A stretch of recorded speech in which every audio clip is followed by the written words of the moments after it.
Welcome to the Hamumu Halloween Home Horror Hoedown, the podcast where we watch scary movies so you don't have to. From award-winning to completely unknown, we take them all way too seriously.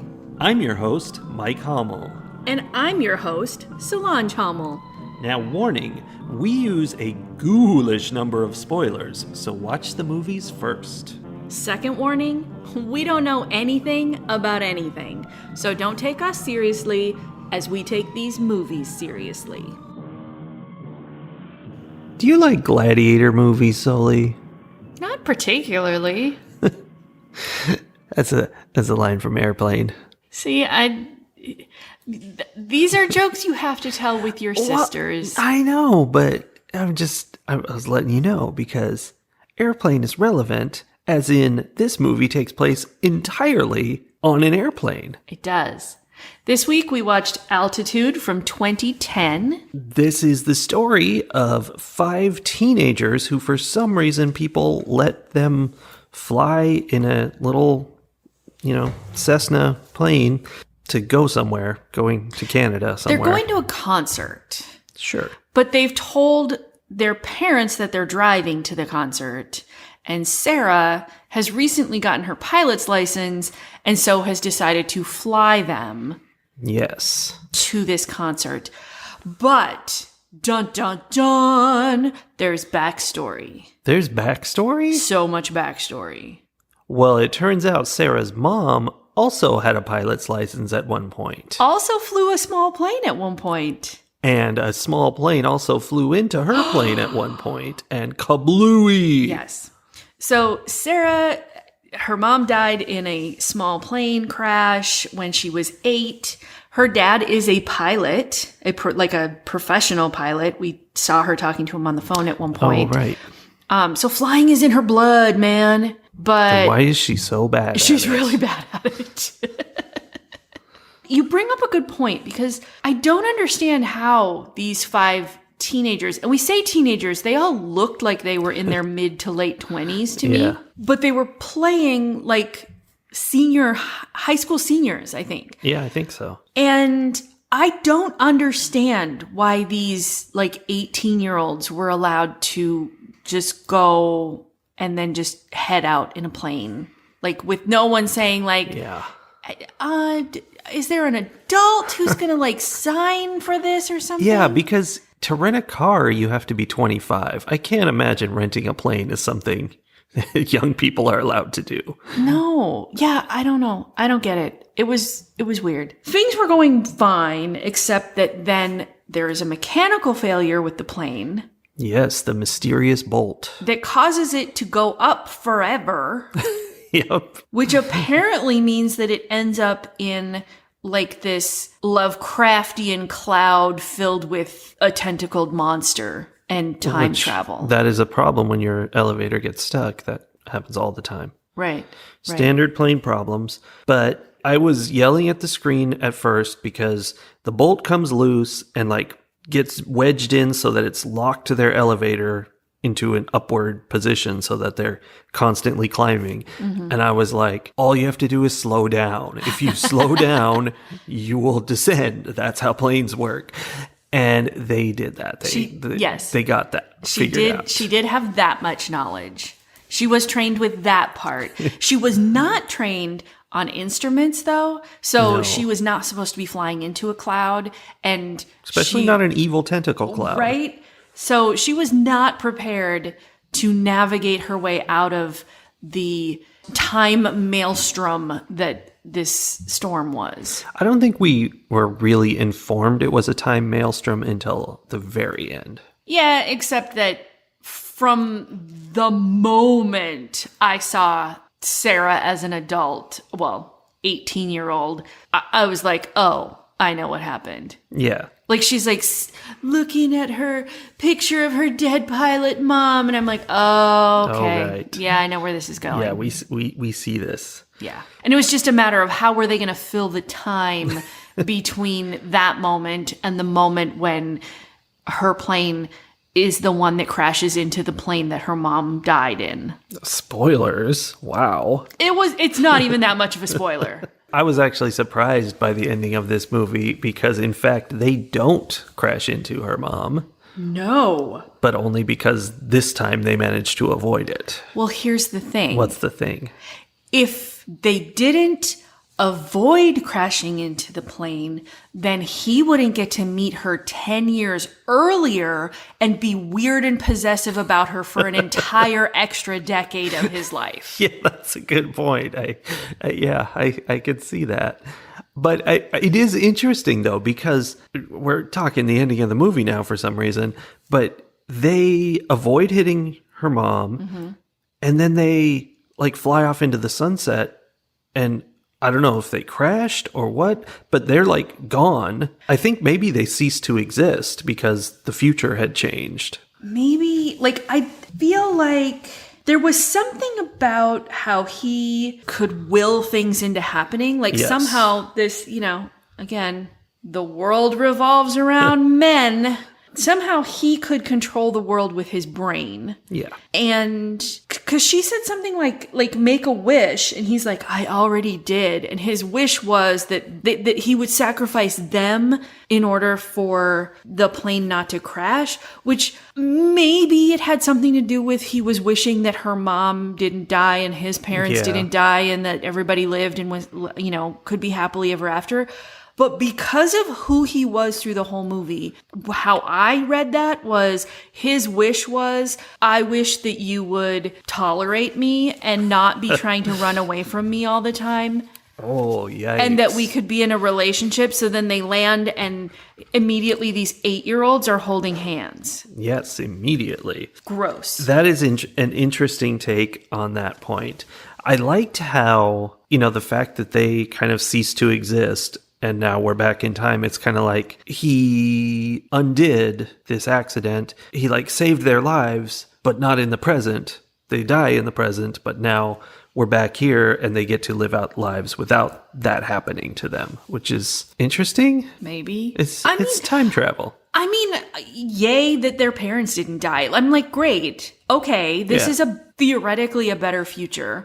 Although, I feel like all changing of timelines is like a monkey's paw kind of situation. Oh, it's not good. Like, what, now her parents are going to get a divorce and her dad's going to turn out to be abusive or whatever. Like, things happen in the future that you don't know were going to happen if you're just sad that something from the past. I don't know. like there's some element.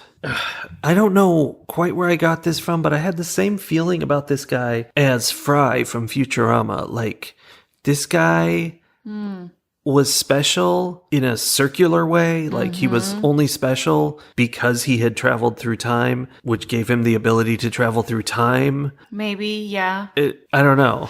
Okay, so that brings up an interesting thing. My very last note that I made was, she better never stop loving him.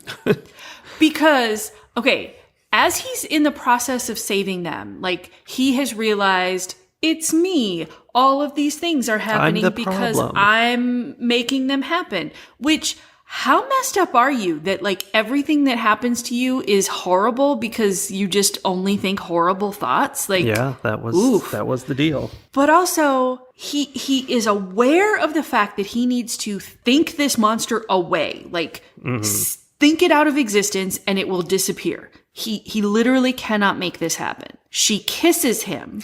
Yes. Which I was so annoyed because she had spent the entire movie explaining in so many different ways that it was time for them to move on. She was going off to college. This was over. She was not interested. It was very clear. And then... But when you find out he's omnipotent, you're gonna dial that back. But here's the thing. It was very much... It felt to me like the same as the ending of School Spirit, where she's like, I'm gonna die if I don't make this dude happy. Yes. I better pretend I'm in love with him. And that's what happened here too, is she's like, all right, this guy can't seem to wrap his head around, I wish I were on the ground on a sunny day. Come on, man. It's not that complicated. I'm going to die unless I give him what he wants, which is me. So she kisses him and immediately everything clears up and it's all better. Yeah. Until he's like, wait a minute, you didn't mean that kiss. And the monster is back. He's like, we might as well all die because you Yeah. were pretending. So here they are on the ground, 8 years old. He has created this new world for them until what? The first time she doesn't want to hold his hand? Yes. Gross. That is exactly it. This movie feels very much like a Twilight Zone episode stretched out into a yes. movie. Or like Black Mirror or something. Yeah. Yeah. But even more specifically than that, it's very similar to the fabulous, well-remembered Twilight Zone episode about the kid who sent people to the cornfield. And this is a kid who can dream up whatever he wants the world to be, and it will be. And so everyone has to appease him at all times and make him as happy as possible and never think bad thoughts. Right?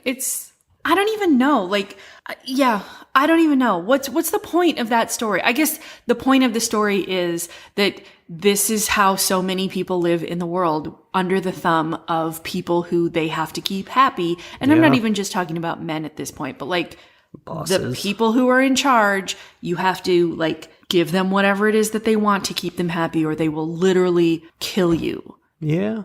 But But here's the thing about that.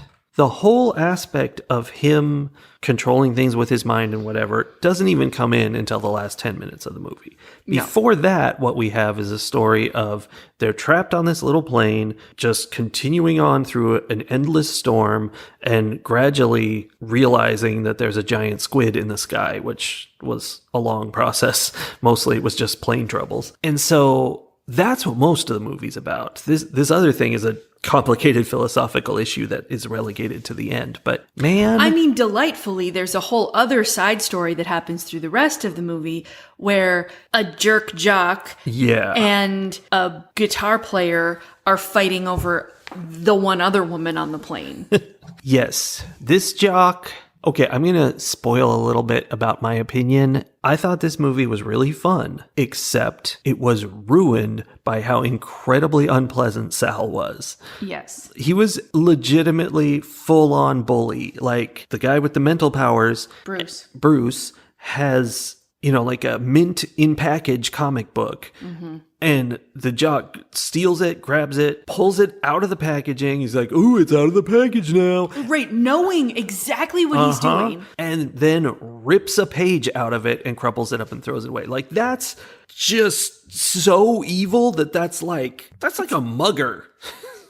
It's so beyond like what you can do to people and still be a part of society with them. It was cartoonishly bad. Yeah, he's a bad boy, Sal. He was also like super racist and Oh, yes. misogynist and Oh, just yes. he was a terrible person all around. And the one like interesting thing that I thought he did in the whole movie, which was not surprising in any way, but like he's holding the rope while Corey, the guitar player, is out on the plane, the tail of the plane, trying to fix the elevator. Yeah. And Like you do. Yeah, like you do. Well at 20,000 feet. And Corey, like, brilliantly decides to reveal that he is in love with Mel, the girlfriend, and, like, kiss her on his way out as he's then relying on Sal to hold the other end of the rope. And I was like, timing, man. Come on. That was not great. No. But from his point of view, it was, I'm about to die. I'm going to go through with this. I get that, but also he just solidified the I'm about to die part. Yes, he because, did. You know, he slips, the rope is pulled taut around Sal because for some reason... Yeah. Well, I think to prove how serious he was about protecting him... Oh, is that what it was? He wrapped the rope around his body, and I was like, oh, clearly you've never worked with horses. Like, you never wrap a rope around any part of you. So he wraps the rope around his body. Corey slips, falls, the rope gets pulled tight around him, and... Doesn't cut him in half. It doesn't. I kind of wanted it to. Yeah. I wanted it to crush him. Like, literally, I wanted him to be like boa constrictor crushed because I disliked him so much. Instead of pulling Corey in... Like, that was the whole move the whole time. Right? Instead of doing anything like that, he just cuts the rope and lets Corey go. And then is like, the rope broke. Oh, no. Yes, the rope just broke. I'm sorry. That ruse didn't last for very long. But No. He was just horrible man. I mean, also a murderer, but I feel like the comic book thing was worse. Yeah. I mean, we didn't even have the satisfaction of watching Sal get eaten by the tentacle monster because instead he tries to kill Bruce and then falls out the open door of the plane. It wasn't even a satisfying ending to him. No, but I'm glad he was gone. Yes. Yeah, the racism was just completely unnecessary and just thrown in there and then repeated later in the movie. Yes. And then I have the note, why rope so long? Because they knew approximately the distance to the back of the plane, and yet they had like 100 feet of rope so that Corey could just be dragged out like water skiing off the back of the plane instead of being where he needed to be. Yeah. It was a bad plan. So speaking of them going out the door of the plane, as they repeatedly do in this movie, and then later windows being cracked open by tentacles smashing through them, they would have these windows open at 20,000 feet, and if you were right next to the window, your hair would ruffle. But if you were elsewhere, no problem. Also, only a few of them, and only at inopportune times, did like the elevation impact them. Like they talked about. They're like, oh, there's not much oxygen. Yeah, up they here. talked about it, but only to explain why one of them was passing out at a time when it was a problem that they were passing out. I have been flying in such a little plane as this. My dad used to take me flying on these little planes in California. Oh yeah, that was long before my time. And so I know what it's like to be in one of these planes. And they were in a twin-engine plane. I was in just a single-engine plane. And I can tell you, inside that plane, it is so loud you can't hear anything at all, ever. You just wear headphones and you talk to each other through them because there's nothing. It's just continuous noise all the time. And that's before a tentacle smashes the window open. Right. But these guys are just chatting away. There are people in the farthest back row talking and the people in the front hearing them. Yep. And I'm like, none of this. No. Unacceptable. Oh, while we're talking about reality versus not reality in small planes, one of my favorite things, you know how I love when there's just terrible logic and scientific thinking? I do too. Yeah. One of my favorite parts was how they busted out the manual and they found out like what the maximum load was. Yeah, it was like right. 1,600 pounds, right? Yeah, or something. Yeah. And so they like do all this math and they're quick, like, everybody tell me how much you weigh. And all of them were, so we've established that all of these kids are like 150 to 175 pounds. Yeah. She's like, okay, so like 100 pounds of luggage. And I'm like, yeah, probably twice that, but okay, whatever. And then, 1,000 pounds of fuel. Like they do all this math and they figure out that they are 200 pounds over like the maximum, right? I love this part. And their solution is to find things to throw out of the plane to make it lighter. Yes. And I'm like, we've just established that would mean throwing like 1.5 of you off of this plane. Or alternatively, throw a guitar off the plane.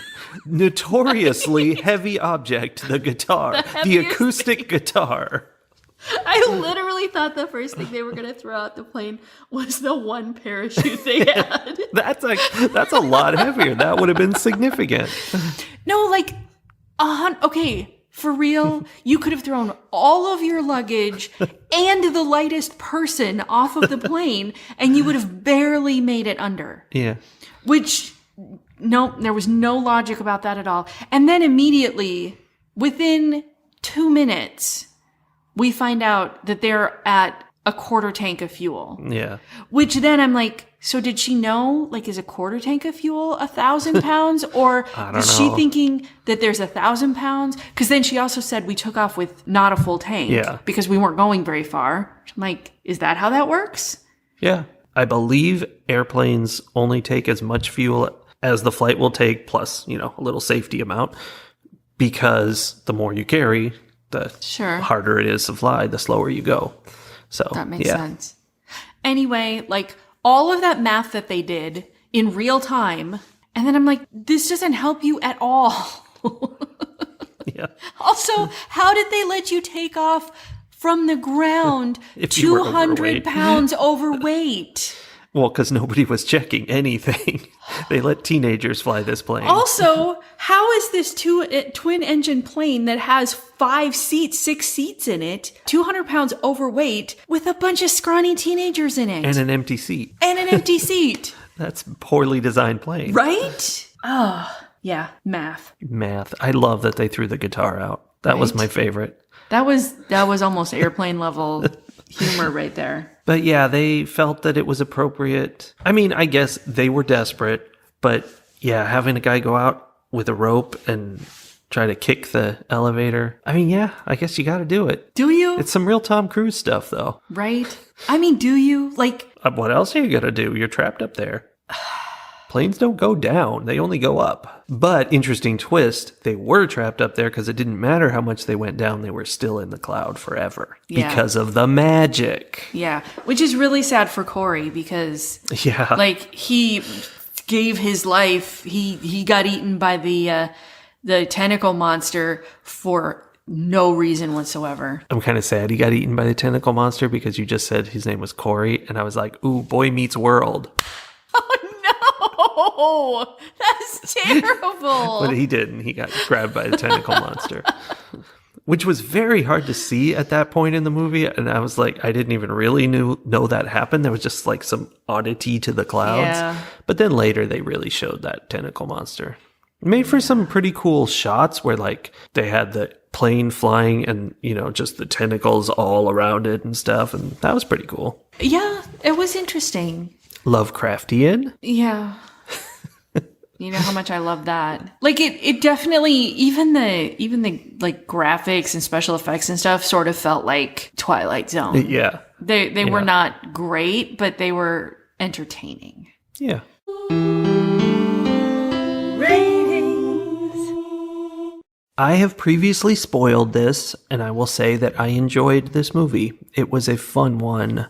Just watching them floundering up there, trying to figure out what to do in this increasingly odd situation. And the fact that it was written like a Twilight Zone episode, you know, with the big twist and just total weirdness that's unexplained, that was really fun because Twilight Zone episodes are fun. Mm-hmm. So I really enjoyed it on that level, you know, as a cheesy piece of entertainment. Minus Sal the beanbag. He was terrible, and I did not like him at all, to the point where it hurt the movie. And there's a thing, like, movies have villains, and that's fine. Mm-hmm. Evil people. But this guy was one of their friends, and they all treated him as a friend. And, like, you spend the whole movie going, why do these people hang out with him? Why is she dating him? Yeah. What is happening here that people are putting up with this monstrosity tentacle monster in human form? I don't understand the Sal situation. And I think that's some bad, I don't know if it's bad writing exactly. It's just bad planning. Like they should have done that differently to make me entertained. They did a bad job. But like I said, the Twilight Zone-y stuff is fun. And that, for me, awards this film 3 spinning dials out of 5. Just a generally decent experience. You know, not great, but not bad. Yeah. Like, I totally hear that. I get that. Uh-oh. I feel like perhaps the fact that I've come across many discussions about nice guys and, like... Oh yeah, that's what was happening here. Yes, and he didn't even come across as a nice guy though. He was just weird. But I feel like that's kind of, you know, part of the nice guy trope. Just that he would be like, I was just trying to be nice to you. Yes, and like the awkwardness, and you know how we're supposed to just be really forgiving of guys who don't know how to treat other people like human beings. Yeah, I don't. So they don't wish you into a cornfield, right? Okay, here's my dilemma. For me personally, because I saw what was happening and because of all the things that I personally have experienced and the things that I know and have learned about interactions and the nice guy trope and all of that, this movie was extra horrific because of how it ended, like because it was presented as a happy ending, and I was just like, oh my god, she's trapped forever. Yeah, that is very true. And more fun to that is they could grow up and, you know, not have that plane crash anymore, but she, you know, gets fed up and wants to leave, and so he zaps them back in time and starts it over again. Right? And it's just infinite She's torture stuck for her forever. It's like Willow mind controlling Tara and like all of those things. Like, it's not okay. And so it amped up the horror for me. Yeah, that makes sense. And I think for a lot of people, like, I think there are definitely people out there who would watch this movie and be like, whoa. Yeah. That was awful. I mean, lots of horror movies have bad endings, though. Yes. But this one, I don't think they intended that, but it's there. That's the dilemma. Because if they intended it, spot on. Like, that's very, like, Black Mirror kind of ending, right? If they didn't intend it, and this was written to have a happy ending, then it's dangerously close to where I start thinking I'm giving this movie a 0 because it contributes so detrimentally to the world. Yeah, like to culture. Yes, it causes more of the problems that are out there. So I don't know, like I'm torn between, like, if they meant to make it horrific at the ending, then well done. I would probably give it a 3 as well. But if they didn't, and I sort of suspect they didn't, I would give it more like a 1.5. I want to defend this film. Of course from you your do, nonsense. sir. Don't make me zap you into a cornfield.